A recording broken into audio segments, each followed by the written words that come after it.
कर रहे थे जो लास्ट जो स्टार मैंने लगाया था प्रोसेस ऑफ स्टाफिंग में, ट्रेनिंग एंड डेवलपमेंट के बारे में।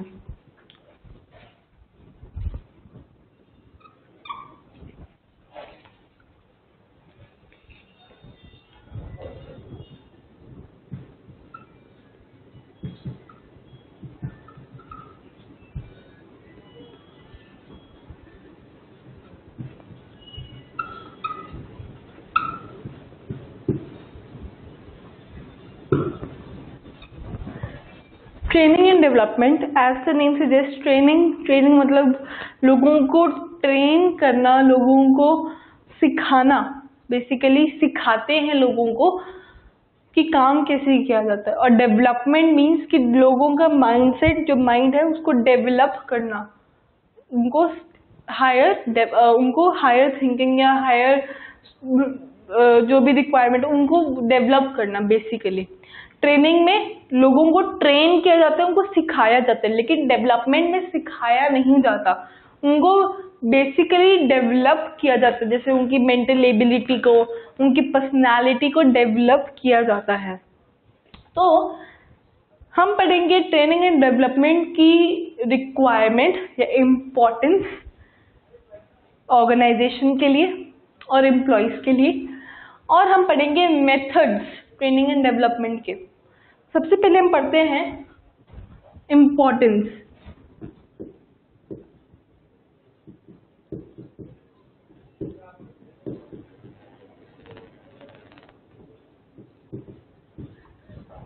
इम्पोर्टेंस फॉर द ऑर्गेनाइजेशन, मतलब to the organisation.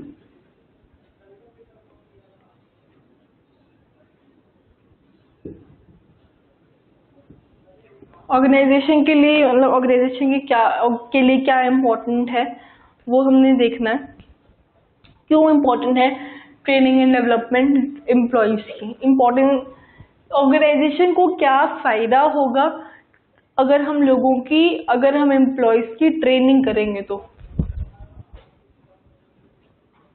Systematic learning,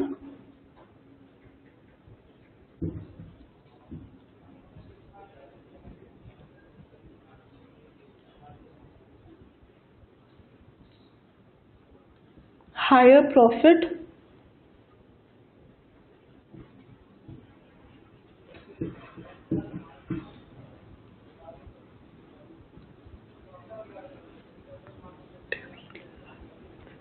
develops future manager,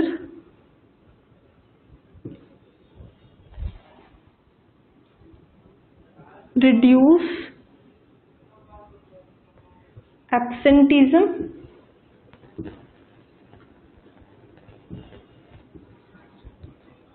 and fifth, reduce the role of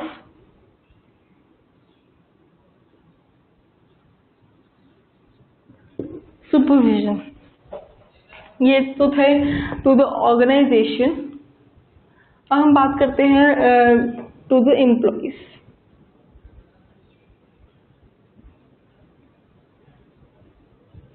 employees को क्यों चाहिए training and development? For better career, for more earning, more efficient, and increases morale,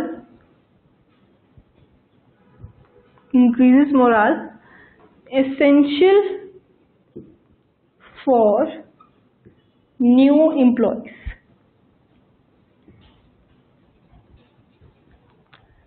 सबसे पहले हम बात करते हैं कि ट्रेनिंग एंड डेवलपमेंट क्यों इम्पोर्टेंट है एक ऑर्गेनाइजेशन के लिए।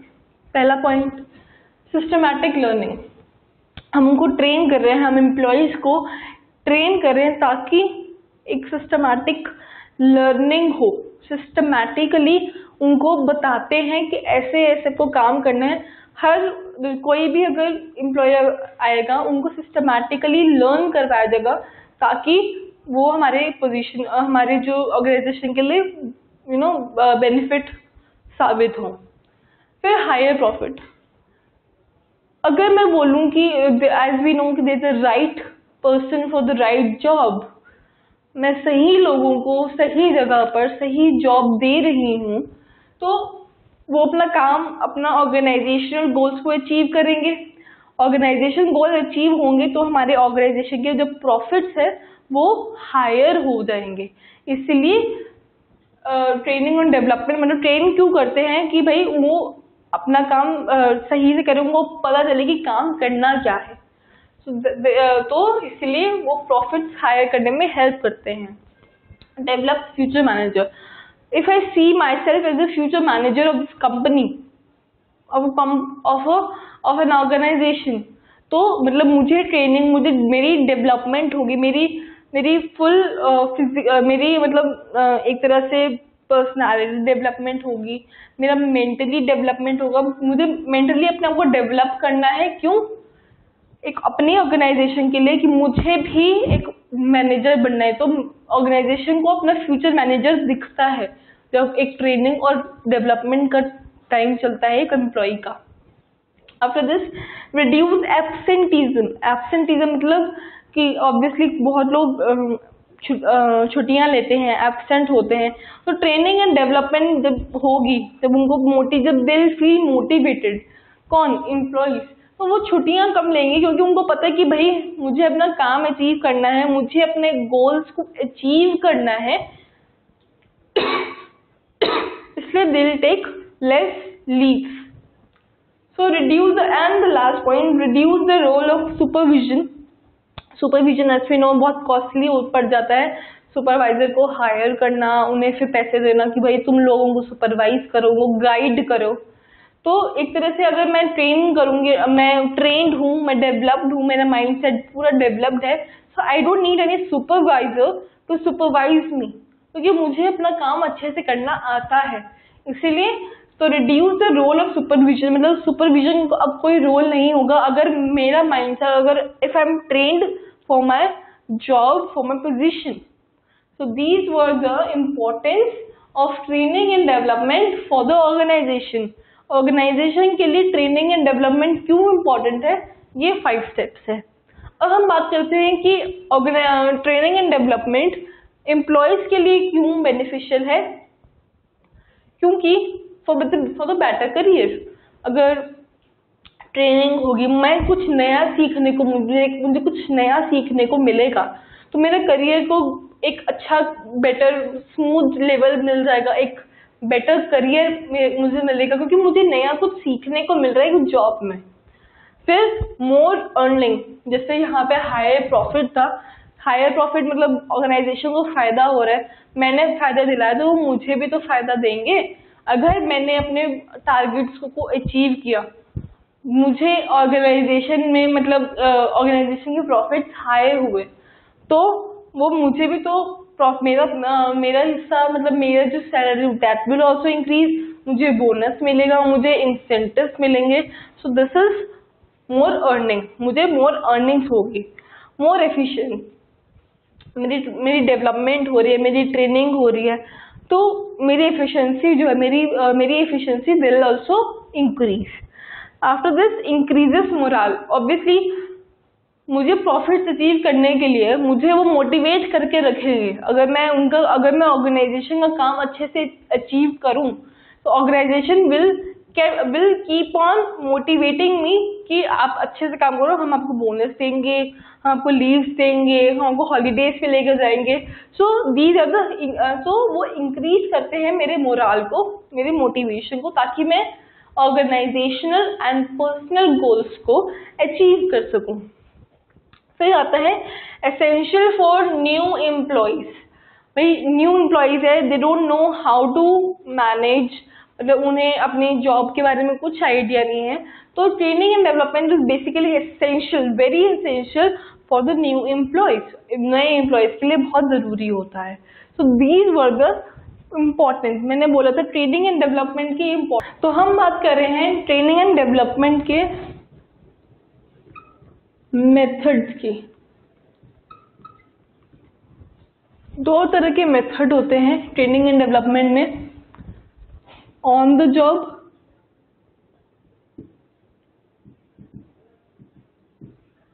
End of the job. On the job मतलब कि जॉब के ऊपर या जॉब के दौरान।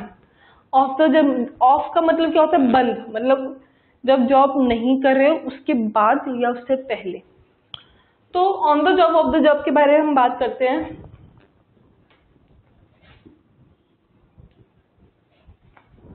Okay, so on the job methods that are applied, these are the methods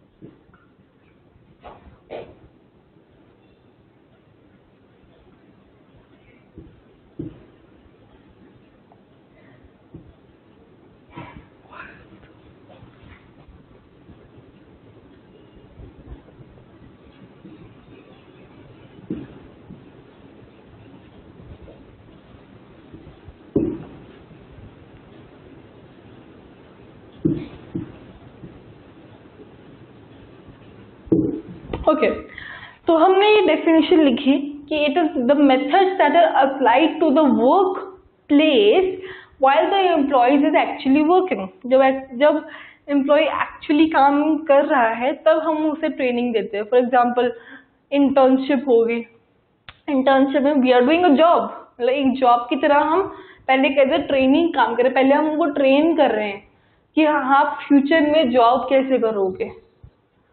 job से मतलब लेक्चर देकर, मतलब उनको एक तरह से लेक्चर हॉल में देके, लेक्चर हॉल में बिठा के उनको लेक्चर देके कि आपको काम कैसे कैसे करना है।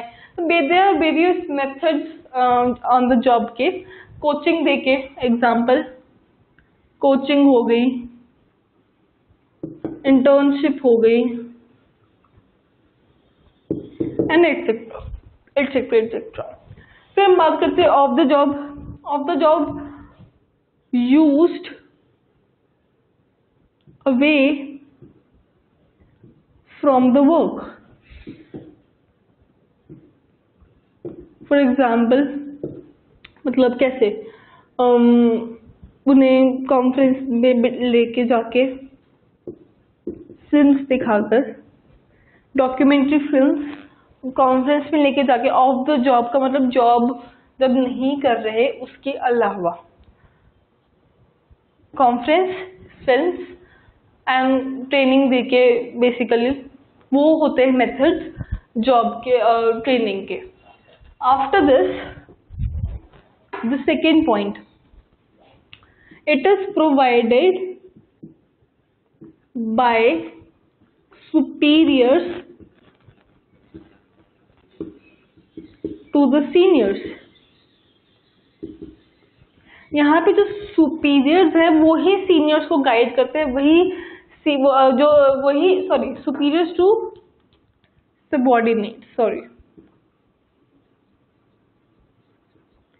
वही सबॉर्डिनेट्स को गाइड करते हैं, वही उन्हें ट्रेन करते हैं, क्योंकि उन्होंने भी पहले ट्रेनिंग ली होती है, इसलिए जो सुपीरियर्स है वही सबॉर्डिनेट्स को गाइड करते हैं। लेकिन ऑफ द जॉब में वी हायर या provided by एक्सपर्ट्स को हायर करते हैं यहाँ पर उनको ट्रेनिंग देने के लिए। क्योंकि हम यहाँ पे एक्सपर्ट्स को हायर कर रहे हैं इसलिए ये कॉस्टली है, क्योंकि हम उनको एक्स्ट्रा पैसे दे रहे हैं, एक्स्ट्रा लोगों को बुला रहे हैं, भाई इनको ट्रेनिंग दो, एक्सपर्ट्स को बुला रहे हैं, तो वो ऑब्वियसली उनको पैसे तो मिलेंगे, तो दैट्स वाई ये एक कॉस्टली मेथड है। मेरा सुपीरियर है, सुपीरियर्स को तो बेसिकली जो भी उनको बेसिक सैलरीज मिलती है, थोड़ा सा बोनस उनको दे देंगे, इसलिए ये थोड़ा लेस कॉस्टली है।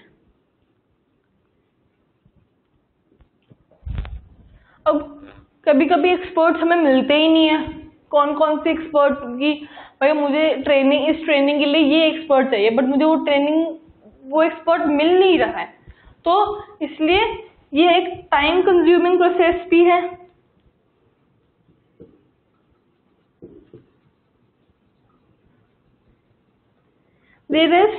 हमारा एक्सपर्ट जो हमारा ट्रेनी है वो हमारे सामने ही है, सुपीरियर है, टाइम लगेगा ही नहीं, 2 मिनट में आया, ट्रेन किया and he is back to his work. तो it is less time consuming.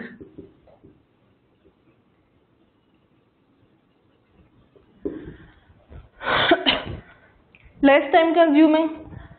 ये थे 4 पॉइंट। लास्ट पॉइंट जो हम इसके बारे में पढ़ेंगे,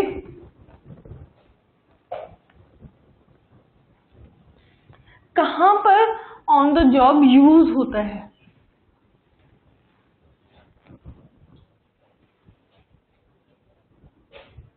it is used where jobs are simple.